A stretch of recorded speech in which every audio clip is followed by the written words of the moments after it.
Welcome to episode 1 of the Landing Zone. Joining me today, I've got Andrew, What's I've up? got Adam, and Hey. I'm also Adam. We are going to make the number 1 podcast Oh in yeah. collectibles, well, cardboard in general. We'll cover sports too periodically. Today we've got some major topics, and to give you a little bit of background, the three of us are venturing out to try to start a cardboard-based business. We'll see if we could actually turn this into something that we could do full time.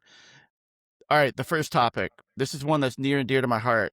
The three of us, along with a couple of our friends, we actually play a lot of Star Wars Unlimited. I actually think it's a really, really good game. But I honestly think the management and the control of the game is actually suffering massively, to the point that very recently, TCG Player, and you can go look right now, the aftershocks are already still there. Some of the boxes are being fire sold, which, what does that tell you? It's been overprinted drastically. Some of these boxes are boxes that I bought, $60 to $70. This is the risk that we run in this business, even with Pokemon. If Pokemon starts to get overprinted and things have to be fire sold, we're going to be in a world of hurt. Anyway, what do you guys think? We'll start with you, Andrew. Twilight of the Republic. Right now, I can go to TCG Player and buy a booster box of it for $38. 38? That's crazy, actually. It what you were saying earlier about worried about Pokemon overprinting. It's actually interesting because I watched a video about that. And the last 4 years, they actually decreased the amount they're printing for Pokemon cards. Even though they're building the big infrastructure like plan of like some $100 million they're building that production. I wouldn't be too worried about Pokemon, but for Star Wars, I had no idea that was actually happening. Like when you talked about that earlier before, like our topics, I didn't know that was happening in the space. And as the reigning champ, the person that won the last time we played, I don't know, let me get the applause. Nope, no one. Okay. Well, I love the game. It's awesome. They need to stop printing it. I had no clue that was an issue. I'm actually tempted to grab some now because there's the full art profile, the full art guys that are really cool looking. The Like, cards are beautiful. Like, some of yeah, the the cards cards are are excellent. great. Yeah. Yeah, You I get didn't some of know. the showcase cards, and those things actually have some value to them. Yeah, those are awesome. So, like the showcase cards are really cool. They're Yeah, pretty fun to play too. if I would show you the graph, if we take a look at Twilight of the Republic, I'm going to screen share here. And as I do this, I want to show you just this drop off that you're going to see here, which is just mind blowing to me. Look at what happened. So we're sitting at $43. And Holy. like, look at this. And then it just dropped. It tanked like overnight. Right now, the Wow. market price is $32.01. And if I jump over to light speed, look at the drop here. Like, it's insane. And now the sales volume's actually, gone up respective of that. But like, it is insane what they're doing to poor Star Wars Unlimited right now. Adam, what are your thoughts on this? So part of me thinks that they're actually doing it on purpose so that they're cheaper to get, so more people can get into the game, buy a bunch more cards and play more and actually get into it. Because the fan base is still sort of small compared to like Magic and Pokemon and all those other big ones out there. So I think they're just trying to get people interested in it because like Star Wars is really big and popular. They just need people coming in and trying it out, and we need more Yes. like game nights at their local stores and whatnot. It is good from the player perspective, right? Yeah, Because if you want to crack boxes, it's pretty cool right now to go buy a $40 box and just start cracking packs. Like, that is pretty neat. Like, you can do so on that end. From a player perspective, that's great. The challenge is there needs to be a healthy ecosystem. And now let's set Pokemon aside. Pokemon's kind of an anomaly where it's going to be hard to. A lot of people that collect Pokemon don't actually play the game. We know this because we talk to a lot of people that come and buy cards from us, and That's almost great. no one plays the game. They gotta play at least once, man. Come on. yeah, Now, it's pretty crazy. you look at other games like Magic the Gathering, there is really like this healthy ecosystem in people that hold on to sealed boxes so that those stay in the market longer. Because there's a known thing in Magic the Gathering that if you buy sealed, you hold it over a period of time, no matter how bad the set does, the price will tick up. Now, that doesn't mean it won't drop in the short term, but the singles, people actually buy them to play the game. There's a little bit of a collector space, not so much as there used to be. I think they've done some harm to that ecosystem, but there is an ecosystem there. Star Wars Unlimited, they need to get their act together. Like, they cannot be making it so that if I was a store and I had to pay, let's say, $40 a box, right, to buy the booster box, then I go sell it for $70 and make a $30 profit.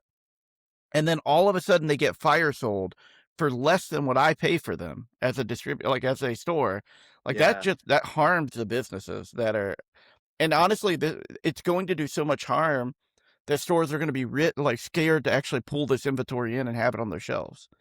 Like I was at a card show or a card store in Atlanta, and they had them for $60, $65. What do you do as a card business? And all of a sudden online the price is $40, but you're in it for more than that. Like, do you have to match those prices? Like, you end up getting harmed really bad. You make a great point there. I didn't even think about the business perspective there, how like they bought higher and they're just going to end up losing all that money. Yeah. Yep.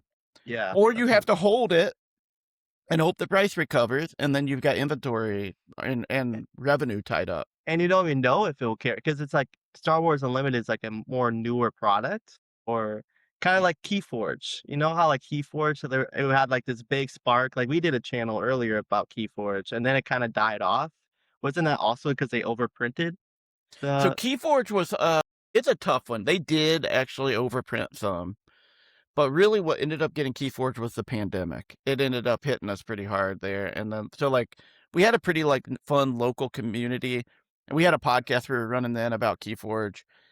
And then eventually the company lost some code or something, and they couldn't make it anymore. Like, it was Yeah. actually very, very That's weird. really sad. But really, it was weird. unfortunately like the whole 2019 era that kind of killed that.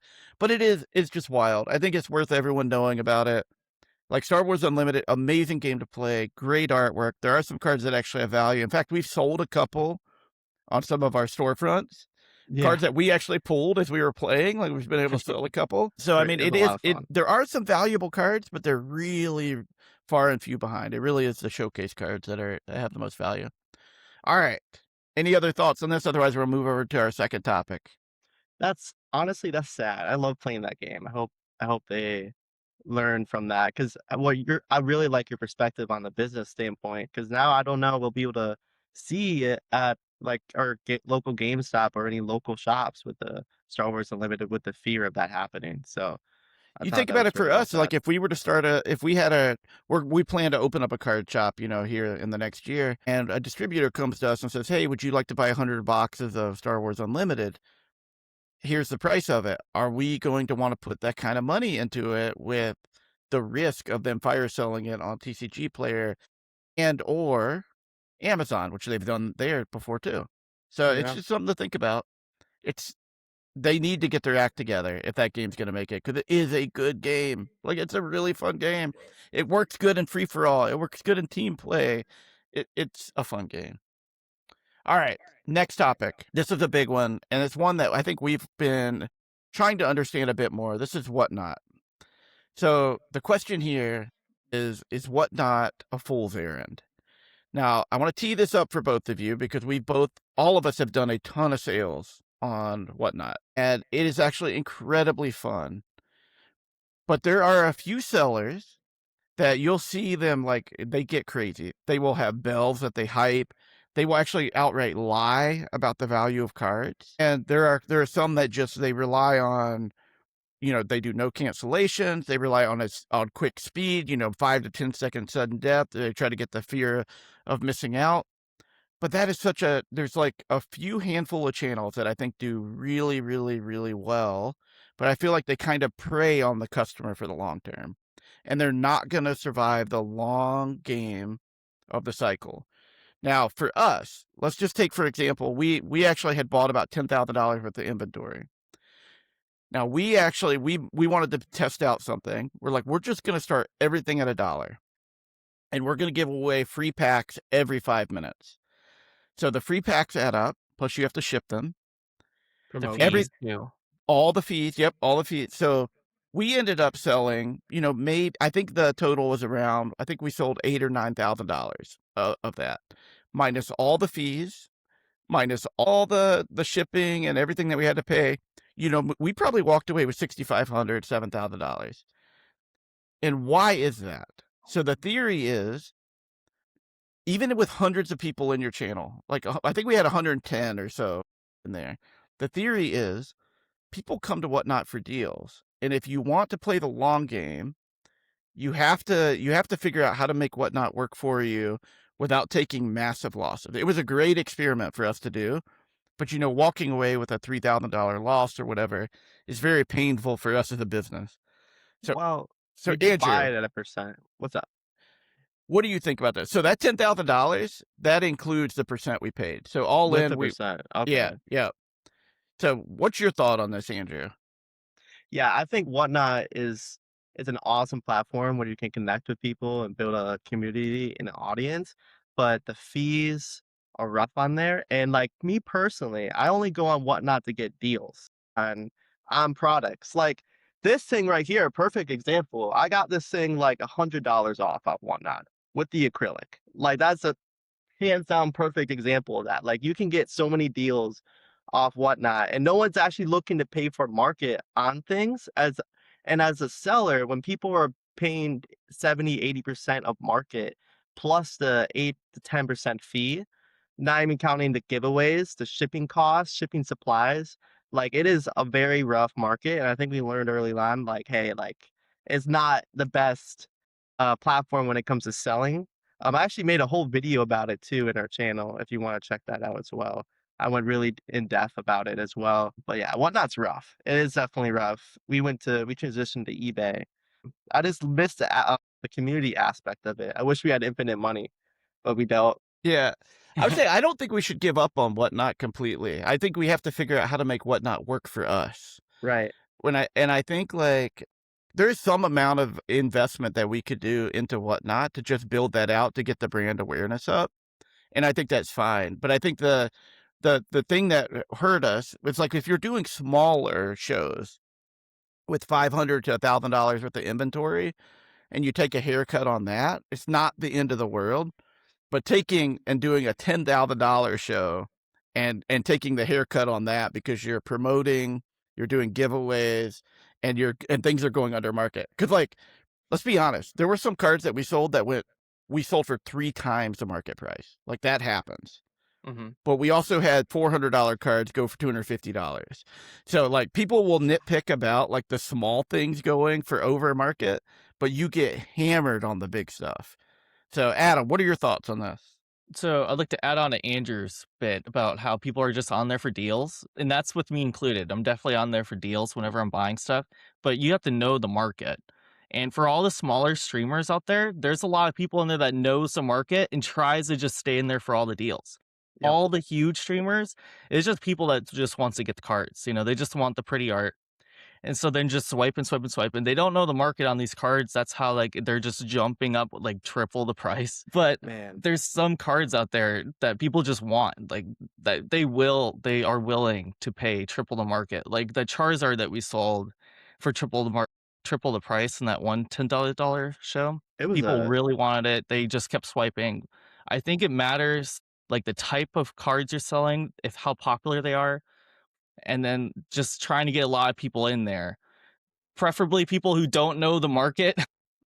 yeah. Yeah, but that's the thing though, is we don't really want to rip people off in our business. Like I want to play the long game, but like it is, you need to win some and then lose some, right? So it needs to balance out a little bit. So I think like the challenge with me with Whatnot overall is that I think it's amazing for like brand awareness. And I was looking at what other long-standing companies do. A lot of them will do like one stream a week where it's singles, and they mainly focus on smaller end stuff, but they will also do a lot of personal opens and just do a lot of sealed opening. And even their prices on that are a bit higher. They don't get a lot of viewers, but they like doing the research behind how much they're selling. They sell enough to like sustain what they're doing, like long term. So I don't know what our plan is for Whatnot long term. but I do think we should not totally give up on Whatnot. I think we should keep trying. We should try to figure out a strategy for it that doesn't put us out of business. So back to what I was saying, kind of jumping off of you. So part of the problem with that is that if you want to actually sell them at market, try to do good by community, the fees will kill you. You still lose on fees. If we're in person, we can easily do market and under all day long. But with the whatnot fees and the shipping costs and whatnot, that's the problem. We So, but sealed, if you do sealed, I think that works. I've seen a lot of people do sealed, like what you were saying. Mhm. And you can actually up the shipping costs a little bit more. People are more lenient with shipping costs. Some people really complain on whatnot if the shipping's too high, even just for a single card. yeah. Yeah, Well, the thing with the thing with Whatnot though, it does have a lower fee compared to eBay, Yeah. and if we're still able to buy the cards at 70 to 75%, like that would still be like we'll still be in a better spot actually on Whatnot if you were to sell it at market compared to eBay. That's the Correct. only thing. That's a 5 to 6% difference in commission fees, which will eventually add up. So like if we just loaded the whole shop on Whatnot, the only thing is there's less people on Whatnot actually looking up in the shop, their search bar, all the different cards and stuff. Like if you were to scan things in there. um, but like when you with the sealed idea, I do like the sealed idea because if we were able to get a shop and buy sealed products at MSRP and then auction them or do a live ripping or stuff like that, like we're almost guaranteed to be in a good spot while building the community by doing that. That's Yeah. that's what I thought the long-term goal would be for Whatnot, but I would love Yeah. to see definitely. you Yep. guys insight on Yeah. that. I still like the idea of having Whatnot as a way to kind of move singles that are the challenge is though, you have to have the right buyers. Like there are some days where there are people that will not buy vintage. So vintage is going like way under market.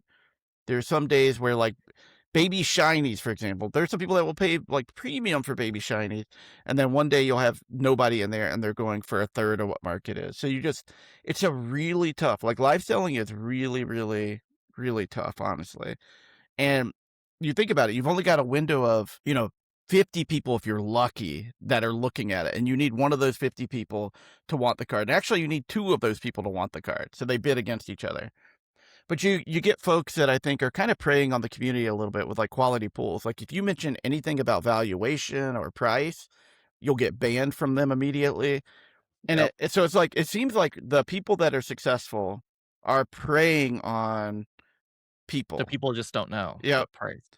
And it's like we want to build a business that's actually like fair and honest and transparent, but we also need to make enough money to pay bills. You know what I mean? So we can You're keep right. buying more stuff. Yeah, we do need to figure out a strategy with Whatnot. I do think like the sealed thing makes a lot of sense, and I don't want to give up on it. But eBay and TCG Player and our own website, they're just a little bit more stable, and it shows and stuff are a little bit more stable because we can kind of guarantee the outcomes a bit more. Anyway, I think if any other comments on the Whatnot side, I think it's been an interesting journey considering we've sold like, I don't even know. We've sold what, $40,000 on Whatnot or something like that? We had over 4,000 orders and 33,000 in sales. Yeah. Yeah. So, I mean, we've got a lot of sales on Whatnot. Yeah. Granted, very little of that's at a profit. So, like, anybody could sell at a loss. But it was Right. so much fun. It was like It such was a a lot of fun. fun, so fun doing that. I wish we could buy things at a better margin to be able to make that like strategy work. Yeah, I do too. But I think the live So ripping, sorry, go ahead. Yep. It'll be No, fun. yep. I agree. All right, Adam. Final w- thought. one last thing. So sort of on topic, if you look at the 1-star reviews on whatnot, you'll actually see a ton of reviews complaining that they spent like their life savings on stuff they don't even want. And we've even had people that came in to our stream, I think, and bought a bunch of stuff and they just never showed up again. Like we can't find them, like their account's gone. So I just want to send that note out there. Do not spend your money on stuff that you don't need. Yep. Okay. There's a Buy lot more stuff that matters in life. bid Bid responsibly. responsibly. Yeah, bid Yep. Yep, responsibly. Yeah. Yep. All right. exactly. Let's move over. We got two more topics. Now, this one is actually painful for me, to be honest. But PSA has a backlog of 10 million cards, and as such, they have paused all value tier submissions, meaning if you want to pay up, you can still get your card graded. Now, what does this mean for the market? There's a couple things in my mind. Second, the first thing I thought about is like, oh, the other grading companies are going to start getting a bunch of new like surplus of inventory, and that's true. Like I've actually heard like Premier Grading Company or Premier Card Grading, whatever it's called, they've actually got like record intake now, and that's like a little mini. That's a mini grading one. Tag has now paused their value tier as well, so they hit their limit. I honestly think we are in the age of junk slabs. Because here's what happens. Yeah. You have this is a like rookie card. Jonah Tong from the Heritage set. This is a baseball card. What you have people doing is speculating.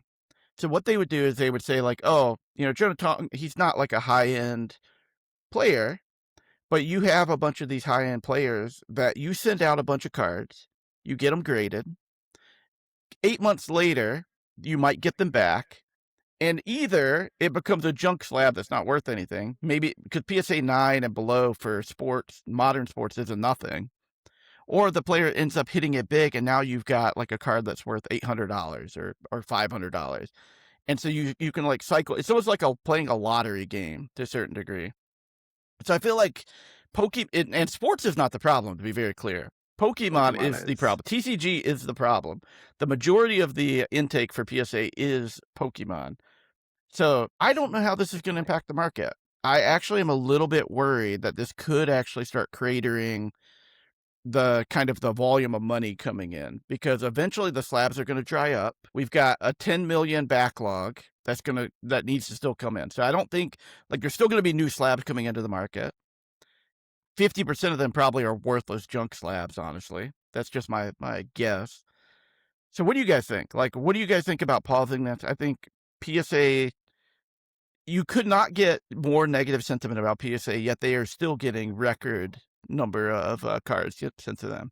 Andrew, what are your thoughts? Man, it's honestly crazy because we personally have some cards we're still waiting to come back, and we sent early this year. It's very interesting.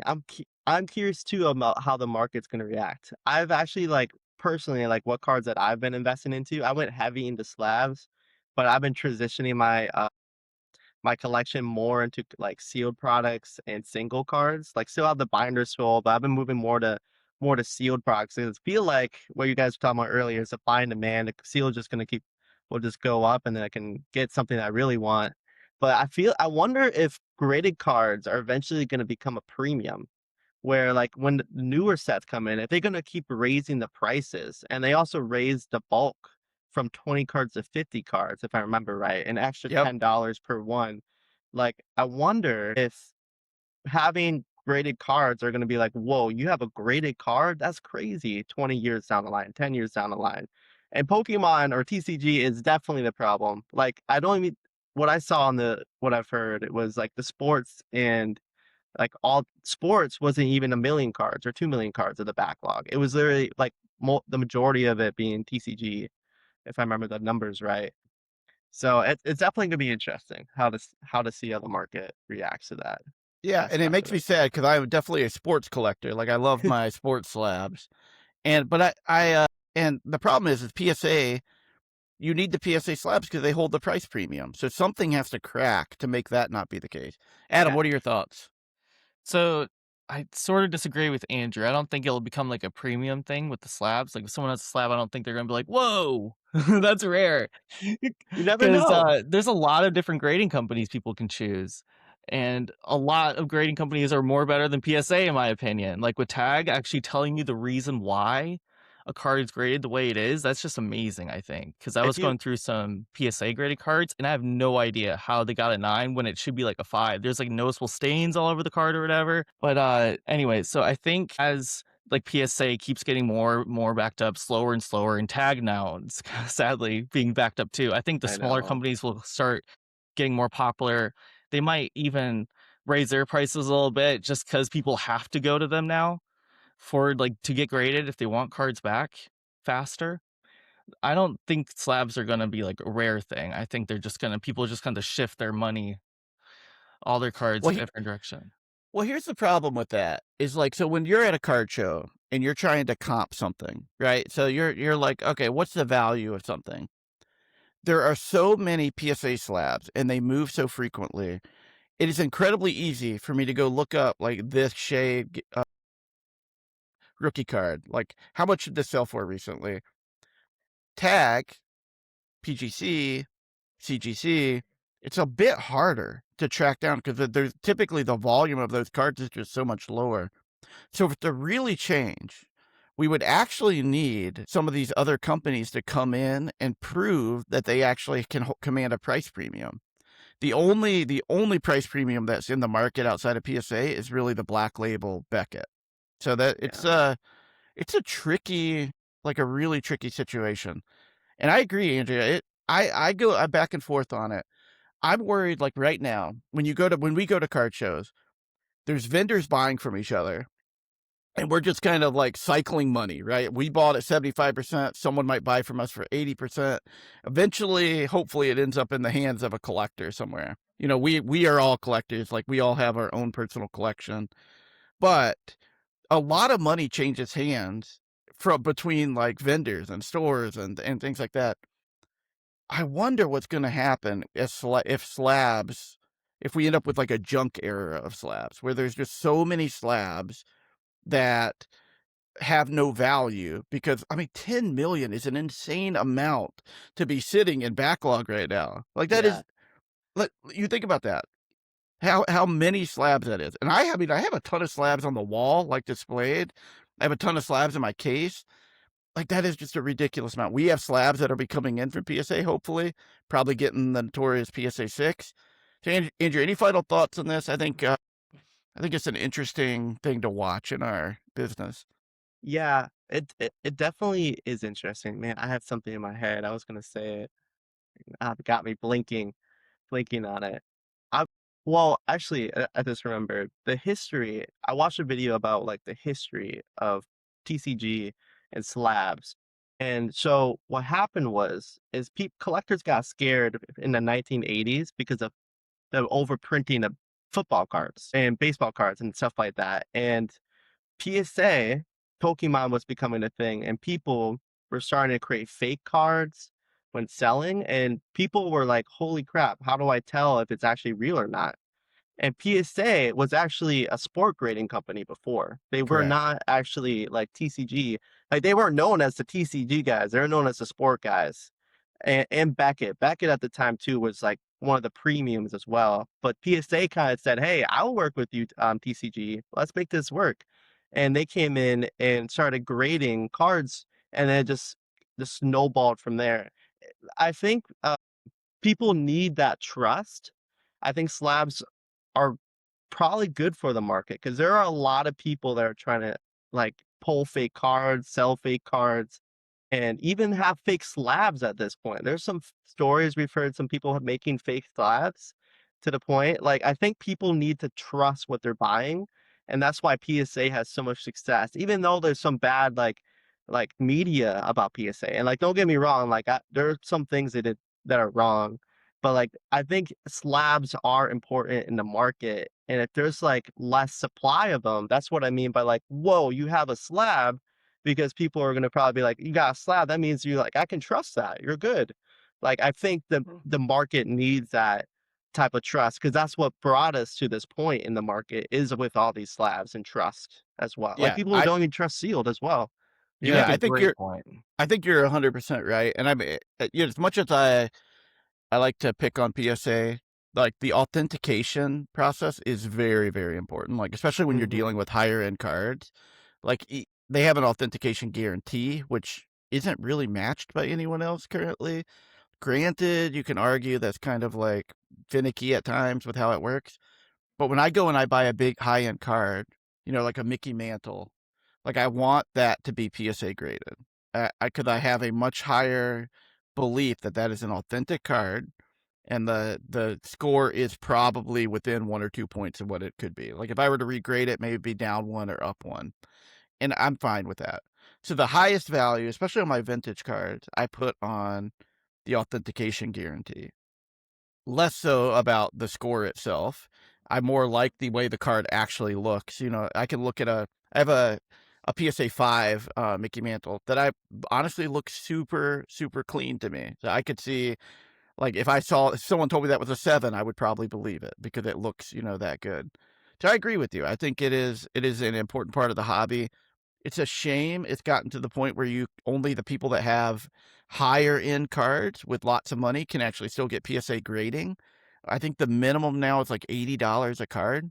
So you would probably need to have a card that's worth, I don't know, raw, at least $200 or $300 to even make it worthwhile, and be pretty dang sure that it's going to get a PSA 10. And that's always a Yeah. risky thing too. That's rough on every single like small collector. Like even It like is. for us building like a business, like all the typhoons that have all the money in the world that got in like way early, like they're fine with it. They're good. That actually hurts the competition on their end because And like don't these forget small the businesses. Oh, go ahead. Yeah. sorry, don't No. forget the Yeah. shipping costs too. Like some Yeah. people like live like out of United States or away from like their local PSA grading company, and they have to ship it really far. That, Yeah. that costs a lot of money. Yeah, that is true. All right. Let's talk about some of the things that we've been buying or doing over the last week. So, Andrew, you and I did a trade. Was it yesterday? I actually traded you 8 boxes of Ascended Heroes from my personal collection and 2 boxes of Perfect Order for a couple higher end slabs. So that one was that's an interesting trade That because is an I interesting. I love Ascended Heroes. I actually want to add a bunch of that to my collection, but I kind of think it's going to be flat over the next year. So I feel like I have some time to pick up some collection. So that's the reason I made that trade. I also have been pretty excited. I don't know. I've got this sitting on my desk right now. This is the Chaos Rising box. It's an ETB. I've been very tempted to actually crack this one open Do it. to see how that's going, Do but it. I haven't done that yet. I also picked up a lot of like higher end Pokemon cards too, which I think From are the pretty trade. cool. Even outside of that, like I picked up Oh. some higher end Pokemon cards. So it's Yeah. been a really interesting week for me. Like I think I've added a bunch to my collection. I haven't been able to add as many vintage cards as I've been wanting to lately. But Adam, how about you? What are some of the things that you've been doing this week? So for me personally, I'm been cutting back on my spending on Pokemon because I'm into comics and Pokemon. I love to read comics, specifically like X-Men comics. There's a lot of different series for X-Men, but for Pokemon, like I said, I'm saving my money, so I'm just going for like really cheap Eevee evolution guys. I'm trying to collect like just a ton of those dudes. I got a really cool damaged Glaceon yesterday. Near mint's 50, but I got it for 15, and I just got it because the art's cool. It's a really cool card. I love it. That's basically it. Just cute, small, cheap Eevee evolutions is what I'm going for. Eevees. A few Pikachus here and there. That's awesome. How about you, Andrew? What have you been up to? Uh, Honestly, it's kind of the same with that. I'm like kind of trying to cut back on my spending other than our trade, but I'm trying to get a bunch more sealed, and I'm kind of moving away from slabs that like I think they're cool slabs, but I really love Ascended. I think Ascended's gonna be the next 151 or even bigger. Because how I see it is like the biggest card in 151 is the Charizard for $400, right? We can all agree it's about $400. There's almost 3 cards in this Ascended that are over $1,000. And just one ETB of 151 is $700. So That's like wild. the ETB alone is worth more than 151, the biggest card. Even though there's God packs, Ascended also has God packs. So it's just like if that's the case, I think the next like 3 years when it's out of print, I think it could shoot through the moon even higher because people love like they love opening Ascended. There's some awesome bit. There's Gengar, Pikachu, like 3 big cards in there, and all their beautiful full arts in there that people are gonna love. Like even though they might make more prints of it, I don't think the 30th edition I think is gonna stop them from printing more.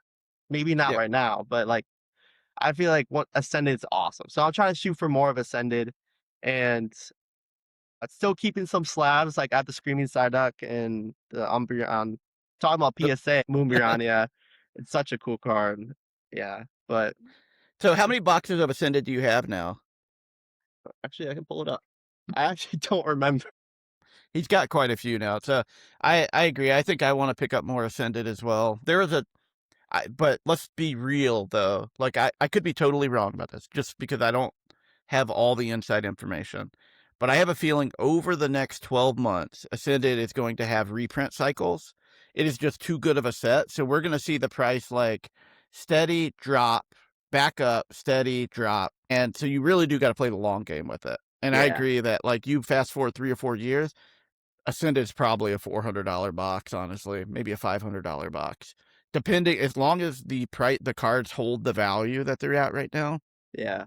And and think about the people that are going to be cracking them and opening them. Holding sealed as an investment is definitely like I think a good play. And then from a collector standpoint, so how many boxes does that say?